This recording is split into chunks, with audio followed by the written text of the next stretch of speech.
Hi everyone, and we're back live here at the Guidewell Insights Lounge. This is Kate Warnock coming to you live on location from the 2017 AHIP Institute and Expo. Our next guest is Stuart Hanson. Stuart, welcome. Thanks. So nice to be here, Kate. I would love having you here. So, Stuart, your title, you are the Senior Vice President and General Manager of Consumer Payment Solutions at Change Healthcare. No, sorry, that's a mouthful. That's all right. That's a big job, it sounds like. So let's get into an article that you recently published, Stuart. It was really interesting, and I know it's going to be the focus of your talk here at AHIP. I think it is, yeah. Yeah, so, lots of folks have likely heard of patient engagement. Maybe not so much around financial engagement. Right. Tell us, why is that going to be the linchpin for health plans to really start embracing that notion? Yeah, it's interesting, especially at the AHIP show where there's so much talk already about consumerism and just in general, the impact that that's having on plans and how they engage with their members. What's really important to know is that health plans are in a really unique position to develop a valuable solution for their members through financial engagement. Right? How many times do you get an EOB and a bill and try to match those up before you make payments? Sure. 71% of the time, consumers try to do that. Yeah. So they get frustrated that they get these EOBs and they can't make payments from them. Yes. Right. So that's a real point of frustration and angst for consumers.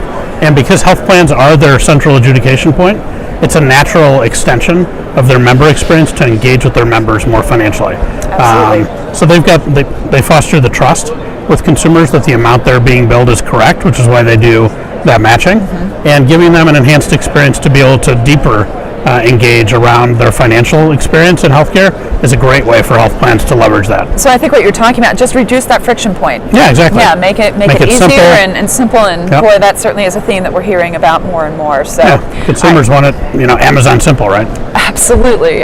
So let's pivot a little bit. I know that Change Healthcare just announced a really exciting partnership with Hyperledger. Yep. Some folks might be familiar with it, maybe especially if they follow the financial tech sort of end of the world. But I was hoping if you could explain for us and our viewers, blockchain, this notion of blockchain, and that's really what Hyperledger is about.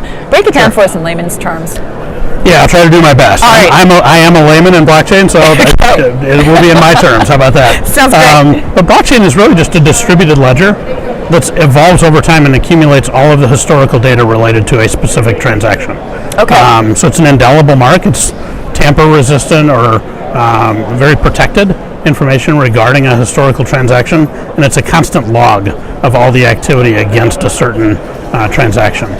So the nice thing about that is that it captures it's a great opportunity to capture a lot of detail associated with a claim transaction or a payment or a balance in an HSA account, and track that over time in an uneditable format, so that data carries with the transaction. Isn't what's most unique about this is that it can be controlled by the consumer? Yeah, it can. Right. Which is really, that's that power shift that we've been seeing. A lot more demand as consumerism rise, that people want more access and more control over their data. Exactly right. And you mentioned too, so it's more secure. Is it hack proof?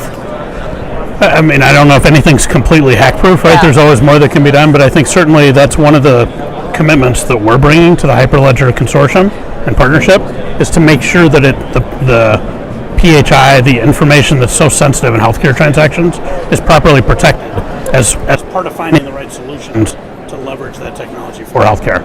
I know that you said you're not an expert, so let me know if this is a little bit beyond your knowledge base, but I've heard blockchain being used as the data security aspect of it, the interoperability of it, the fact that the individual can control it, but are there other solutions that might be competing with blockchain that might come to fruition more readily? Because that's a good question. Yeah, some folks are saying that blockchain really belongs to the financial tech side of the world, and it's not going to translate to healthcare.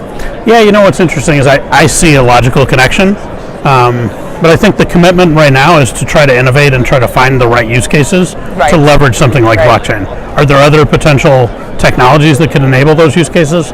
Probably in almost all cases, yes. Okay. But I think finding the best use case where blockchain is the most efficient technology to be able to use, or it's got enhanced security or enhanced information sharing or interoperability capabilities, that's where the gravity is going to go as the industry tries to figure out how to leverage that. Well, it's going to be really exciting to see what comes with your partnership with Hyperledger. I think it will too. We'll be really watching exciting. that for sure, and I'm sure we'll see some more LinkedIn articles from you on it. Absolutely. Stuart. All right, one more question for you.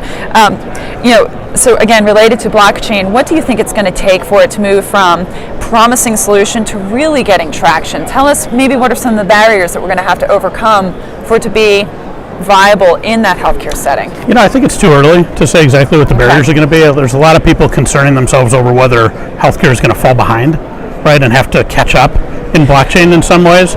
I don't think that's a real problem. No, I really don't.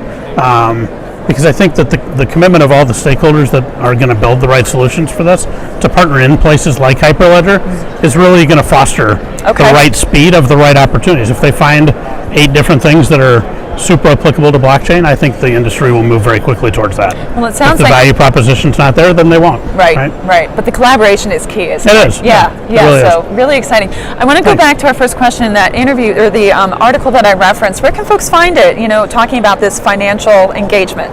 Yeah, I think there's a bunch of stuff that we're publishing. A lot of it is available through our website, changehealthcare.com, but also LinkedIn. A lot of HFMA, I think, was the publisher of the article that you're referencing specifically. So, we're trying our best to get good information out there for our clients through a number of different channels. Well, Stuart, that's why we wanted to have you here at the Insights Lounge, so that we thought that you just had a really interesting perspective and wanted to share that with folks not just here at AHIP, but beyond. So thanks a lot for having us. Well, we loved having you. Thanks so much for joining us. So this is Kate Warnock. We're going to sign off for just a moment. We're going to get our next guest up. Please keep watching. Thank you.